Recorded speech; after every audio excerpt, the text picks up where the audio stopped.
I told you the story about a guy who had no shirt on him.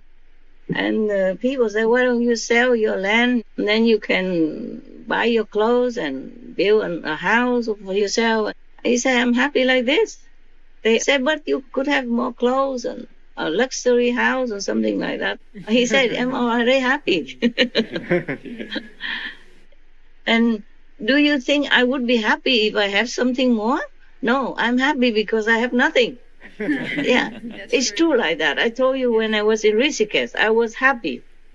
Or when I was with the monks and nuns, my monks and nuns, and in some wild place, just have a tent and live from river water, yeah, and roasted potato and oranges and stuff, or buying something from the Aboriginal people who live there, who planted vegetables and stuff there, who were very happy. I don't know if they were happy. They look happy anyway, but I was so absolutely happy.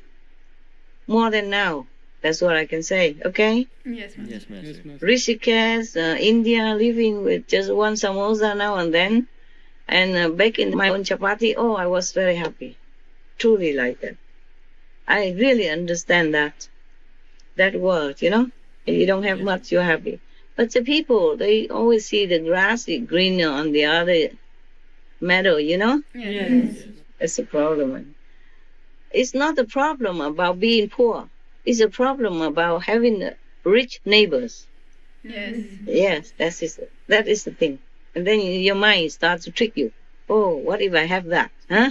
Yeah. Oh, I have to do everything I can to earn money, to have this, to have just like them or better. See what I'm saying? Yes. It's a competitiveness within that begins to cheat you, and then you begin to be discontented. Otherwise, I used to, when I was young, I lived with many poorer people, and they seem very happy. Their houses are very simple. They earn enough money every day. Like selling tofu in the market with their own labor. They work together with a sister or family member, and then bring the tofu into the market to sell. You know, the silky tofu Yes, Yes. Master. that you can eat. You eat with ginger syrup. Yes, that's all, and they're happy. Yeah, they don't have much in the house. They have just a few pair of clothes. But I don't see any ever frown on their face like I'm doing now.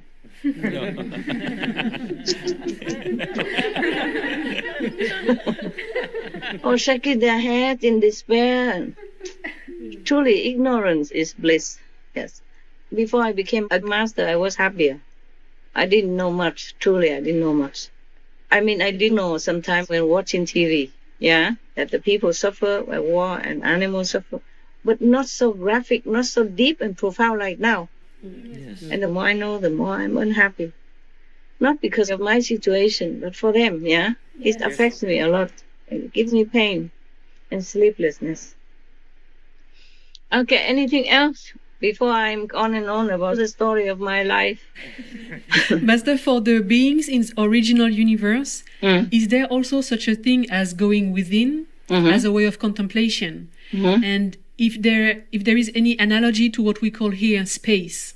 No space. No going within. They are within. Okay? All the time. Wow. They don't know the difference between within and without. Wow. Not like we do. They don't have space. It's all space, and everything is transparent. Everything is spacious. Everything is no pressure. You see what I'm saying? Yes, Master. The reason we need more space is because we feel pressure from others. When our magnetic field clash, when it's too close, or with the different levels of consciousness and energy clash Yes, Master. with each other, that's why people cannot feel comfortable with each other.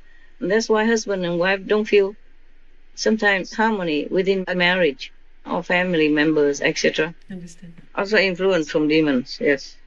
Over there, they don't have what we have here. There's no way I can compare for you. Yes, Master. Just like somebody lives their whole lifetime in a tribe in Africa or Amazon somewhere, wearing no clothes at all, living by nature, and then somebody lives in New York. When they talk about skyscraper, they say, what? What scraper? Scrap what? Yes. And they talk about beefsteak. They don't know what beefsteak is. Yes? They might not even know what tofu is. You see what I'm saying? Tofu? Yes. Yeah. They don't know what clothes mean. Yes. The hat that you wear with the vegan are heroes. They say, what isn't that? They never saw it in their life. Even if you describe it all your life, they won't understand it. Yes. There's nothing they can compare, okay? Nothing I can compare in this world to the world that's supposed to be yours in the future. Yes, Master. I wish I could. I wish I could. I remember a long time ago, I watched a film, George of the Jungle, Yes. or Modi, you know, the Tarzan of the jungle, the little boy. Yeah. Yes. Yeah.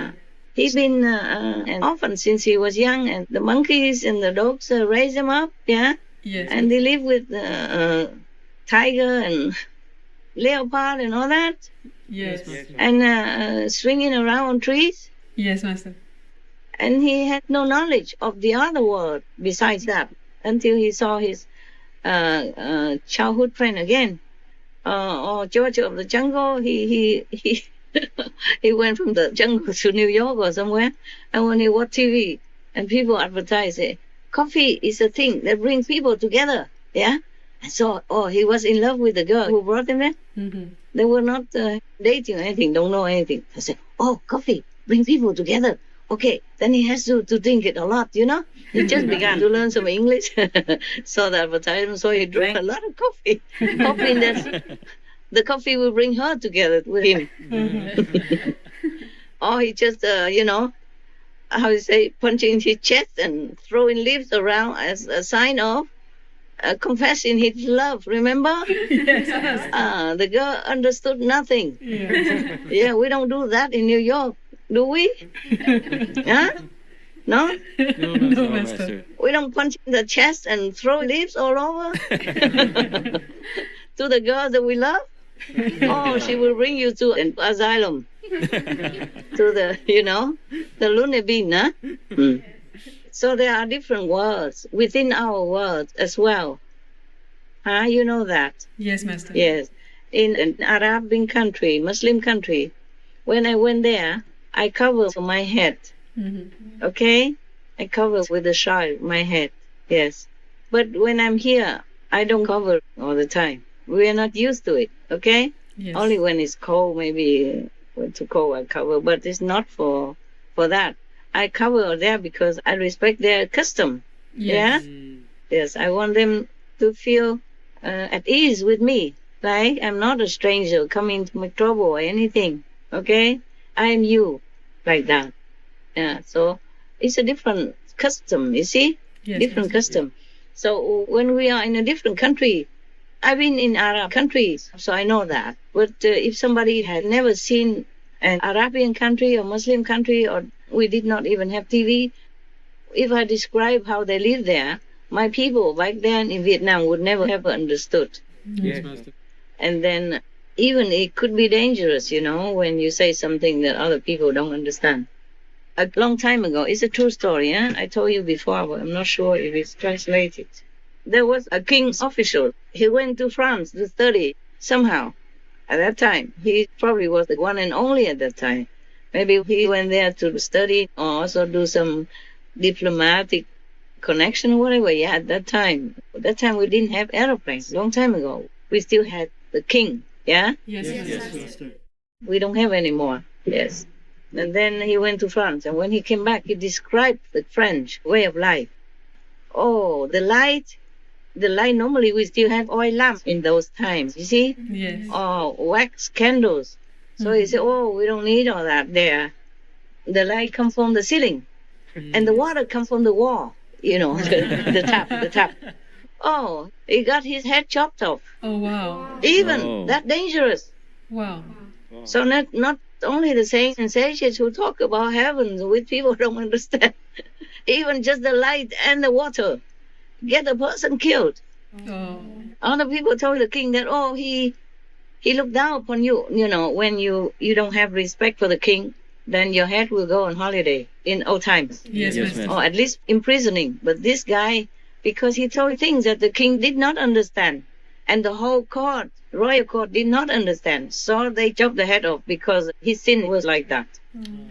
And in the old time, sometimes if it's worse, you could have even all your three generations had jobs as well, not just one person. Yes. Or punished in a grave manner, or die, or in prison, or exiled somewhere far away. Even just to talk about the truth. When people don't understand it, it's very dangerous for you. That's why most of masters, they live in obscurity. Yeah, it just happens that they cannot hide.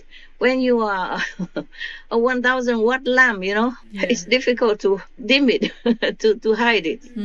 So people just know some way or another, or through the disciples. The more disciples praise the master, the more dangerous. So in the old time, many masters were persecuted. You see that? Yes. In many different cruel ways, not just Lord Jesus alone. And their disciples were also persecuted, harassed, or imprisoned, or killed, or all kinds of things Yes. like that.